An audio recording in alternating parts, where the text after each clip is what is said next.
Good morning po. Tayo po'y mag-aral ng salita ng Diyos. The Book of Psalms, Aklat ng mga Awit, chapter 127, verse 1. Maliban nga na si Yahweh ang nagtatag nitong bahay, ang ginawa ng nagtayo ay wala ring kabuluhan. Maliban nga na si Yahweh ang sa lungsod ay gumabay, ang pagmamasid ng bantay ay wala ring saysay.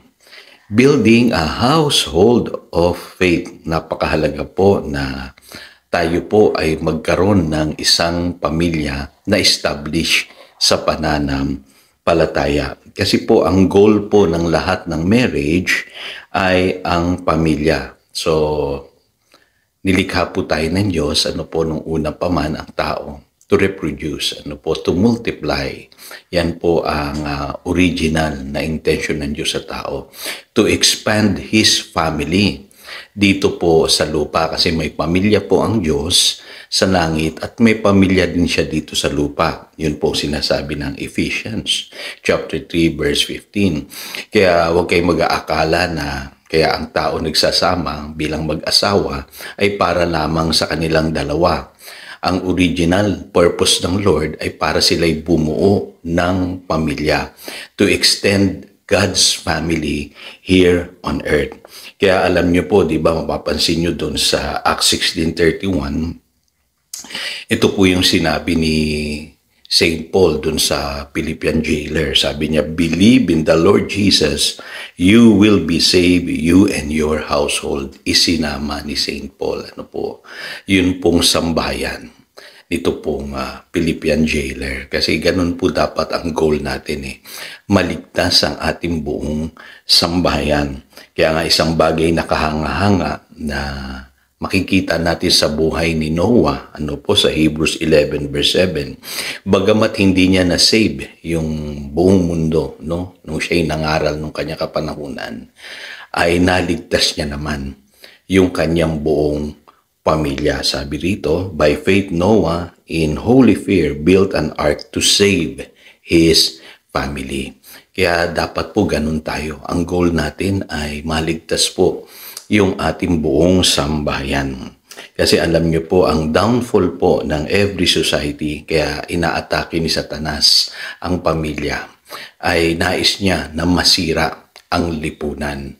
Kasi ang pinaka-basic unit po ng isang society ay ang pamilya. Kaya alam ito ni Joshua sa Joshua 24:15, ang sabi niya, but as for me and my household, we will serve the Lord. Kasi alam ni Joshua na maraming Diyos-Diyosan sa sanlibutan ito. Maraming sisira sa pamilya. Kaya ang sabi niya, ang aking buong pamilya ay maglilingkod lamang sa Panginoon. Kaya tayo po yan dapat ang ating panalangin, na yung ating buong sambayan ay makapaglingkod sa Diyos. So, paano inaatake ni Satanas ang mga pamilya sa panahon natin ngayon? Andyan po yung division, yung paghihiwalay ng mag-asawa, yung infidelity, yung pagiging unfaithful ng mga lalaki, sa kanilang asawa. Ganon din naman, minsan nangyayari din ang mga babae nagiging unfaithful sa kanilang asawa, at kadalasan ito po yung mga nakikita kong problema, yung financial problems, dahil sa poverty, sa kahirapan, nagkakaroon ng problema ang pagsasama, nagkakalayo ang mag-asawa, dahil sa nabaon sa utang, ay napipilitang mag-abroad o maghiwalay pansamantala, magkalayo ang mag-asawa. Andiyan yung tinatawag na disunity, yung minsan nagkakampi-kampi, yung pong side ng lalaki, yung side ng babae, tapos nag-aaway, nagtatalo, at yung tinatawag na teenage rebellion, mga anak dahil sa nakikita nila sa kanilang magulang ay nagre-rebelde, at yung mga problema na katulad po ng nararanasan ng mga maraming kabataan ngayon na nalululon sa mga maling gawain, sa bisyo. Nag-uugat po yan sa problema sa pamilya. Minsan masyadong busy ang mga magulang sa trabaho, sa negosyo, sa yung tinatawag na mga bagay na hindi naman talagang totoong mahalaga. Doon nila na ipo-focus yung kanilang mga ginagawa. Kaya napapabayaan ang pamilya. So, ito po ilan sa mga tips ko para makapagbuo po tayo ng isang sambahayan sa pamamagitan po ng pananampalataya. No? Unang-una po, kailangan magkaisa sa pananampalataya. Kaya sa umpisa pa lamang, kailangan ang isang believer, ang mapangasawa niya ay believer din. Ano po? Kasi ang laking problema po pagka hindi kayo pareho ng pananampalataya. Ngayon, pagdating naman sa mga anak, mahalaga magsimula sa kanilang pagkabata. Ano po, kailangan maliit pa lamang, turuan na sila ng salita ng Diyos. Ano po, ako po'y naniniwala na pagka ang magulang na pangaralan niya, naturuan niya ng tama, yung kanyang mga anak simula pagkabata, lalaki po yan ng maayos at i-embrace niya yung pananampalataya ng kanyang magulang. Sabi nga, begin early. Ano po, napakahalaga po niyan. Kailangan kasi magkaisa ang buong pamilya sa isang pananampalataya. Pangalawa, establish your foundation. Ano po, ano bang foundation natin mga Kristiyano? Ang salita ng Diyos. Napakatibay po pagka ang pundasyon natin sa ating pamilya ay ang salita ng Diyos. Kaya ako po, lagi po kaming may Bible dito po sa aming lamesa, sa aming living room. Ano po, kasi simula pagkabata ng aking mga anak, ay nakikita nila na laging may Bible na binabasa kami dito po sa bahay. Kaya napakahalaga po nun na sila po'y natutong magbasa ng Biblia kasi lagi nilang nakikita yung Biblia po sa aming bahay. Ngayon, pray for one another. In other words, kailangan po sama-samang nananalangin ang buong pamilya. Turuan niyo pong manalangin yung inyong mga anak.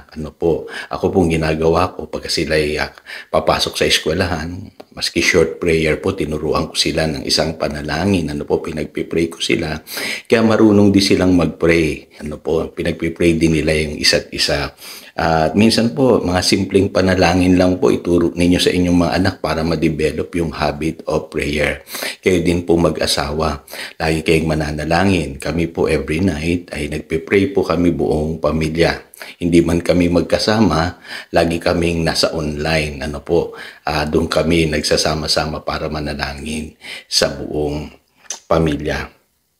Spend more time together, fellowship, mahalaga po yan. Ang pamilya dapat laging nag-uusap-usap, para hindi makasingit ang kaaway. At at the same time, nalalaman ninyo po yung pangangailangan ng bawat isa, yung problema, yung mga pinagdadaanan ng bawat isa. And then, care for one another. Kailangan po maging concerned tayo sa isa't isa. Wag natin gagayahin si Cain. Sabi niya, am I my brother's keeper? Kailangan po alam natin yung mga concerns ng isa't isa para maipag-pray, lalo na po yung mga nahihirapan, yung may mga problemang anak ninyo. Kailangan po alam ninyo yung mga pinagdadaanan nila. Kailangan nag-usap-usap, nagtutulungan. Okay? At pang-anim, have the right focus. Napakahalaga po nito kasi sa pamilya, minsan dahil sa kahirapan or sabihin na natin, sa karangyaan naman, napopokus yung mga magulang sa kanilang trabaho, sa kanilang negosyo. Ang nagiging focus po ay wealth.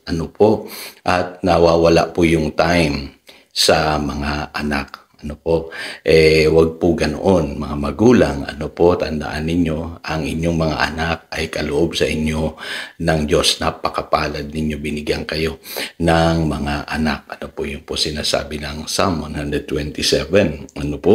Kaya dapat po i-nurture ninyo yung relationship ninyo sa inyong mga anak. Ganon din naman yung mga anak. Kailangan ay mag-spend din kayo ng time sa inyong mga magulang, hindi puro barkada. Panghuli, Ito, matuto tayong magpatawaran, umunawa, magbigayan. Kasi alam niyo po, sa pamilya, minsan ay nabubuong mga grudges, tampuhan, insecurities, inggitan, at yan po hindi maganda. Strategy yan ni Satan para ma-divide ang family, Kaya kayo matutong magpatawaran, umunawa, magbigayan. So again, ito si Pastor Jojo nagpapaalala upang daluyan tayo ng pagpapala, manatili tayo sa kanyang salita. Good morning.